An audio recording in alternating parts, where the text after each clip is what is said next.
to be long-lasting. I got really along with President Xi very well, as you saw. You were there. Many of you were there. And I think it's great. I think it's great. I think it's really good. Are you set? Are you okay? I'm sorry, I'm not getting any audio for this. Okay, well, let's get it right. All right, we have it now, sir. Okay. So the trip was fantastic. We took in over $3 trillion, really in profit, if you want to define it that way. You see the farmers are very happy. I think it's 25 million tons, but it's numbers that they've never seen before in terms of the soybeans, in terms of other things. We have numbers coming to our farmers that the farmers have never seen before from China. Our farmers are very happy. I suggest that they go out and buy larger tractors and more land. Okay? We want larger tractors and more land because nobody's ever seen anything like it. I've given China great incentives to hold down the fentanyl, get rid of it ideally. You know, a lot of people don't know it's used as an anesthesia, it's used as a lot of things. A lot of good things happen, but unfortunately when it's developed a certain way, a lot of bad things happen. Because a lot of people would say, well, why is it made? I mean, it's made for a lot of good purposes, but it also has some very bad purposes when you design it a certain way and people can take it and design it. So China's working very hard on that. I really believe that. And they have an incentive. I'd love to get rid of the extra 10%. I put a 20% penalty on. I had a great conversation about it with President Xi yesterday. And I'd love to get rid of the other. As soon as we see that, we'll get rid of the other 10%. Other than that, we haven't cut the tariffs at all with China.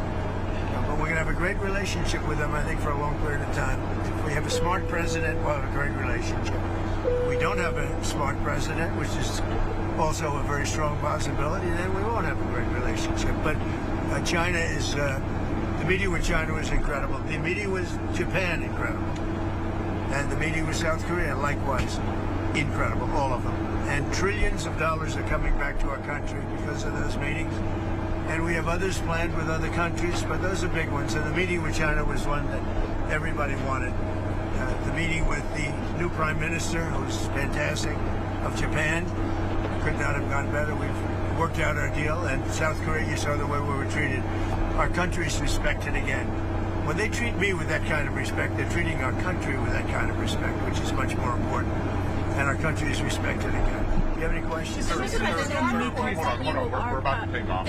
that you are considering strikes within Venezuela. Is that true? No. That you made a decision on that? No, it's not true. Mr. President, on the nuclear strikes, the nuclear tests that you were talking about, are you talking about literally resuming underground nuclear detonation tests? You'll find out very soon, but we're going to do some testing, yeah. Other countries do it. If they're going to do it, we're going to do it. Okay, you can't clarify whether you'll resume. I'm not going to say yet. I mean, I know exactly what we're doing, where we're doing it, but other countries are doing it, and if other countries do it, we do it. Do you have any more details on the FBI thwarting that terrorist attack in Michigan that was set to happen over the weekend, Halloween weekend? The FBI. We're catching people before they ever start. Yep. Mr. President, your response to Viktor Orban saying you asked for an exemption from U.S. sanctions on Russian oil? He has asked for an exemption. We haven't granted one, but he has asked. Victor, he's a friend of mine. He's asked for an exemption. What else? Mr. President, on Venezuela. Yeah, please. What did you talk about with Prime Minister Carney? Are you and Canada going to resume negotiations? No, but I have a very good relationship. I like him a lot. But you know what they did was wrong. He was very nice. He apologized for what they did with the commercial. Because it was a false commercial. You know, it was the exact opposite. Ronald Reagan loved tariffs. And they tried to make it look the other way. And he did apologize, and I appreciated it. We had a great dinner, you know, with other countries, as you know. And I think we have a very good relationship personally. I think that what they did was wrong, but he apologized. On the SNAP benefits set to expire tomorrow, folks are talking about putting out about canned goods and non-perishables for trick-or-treaters.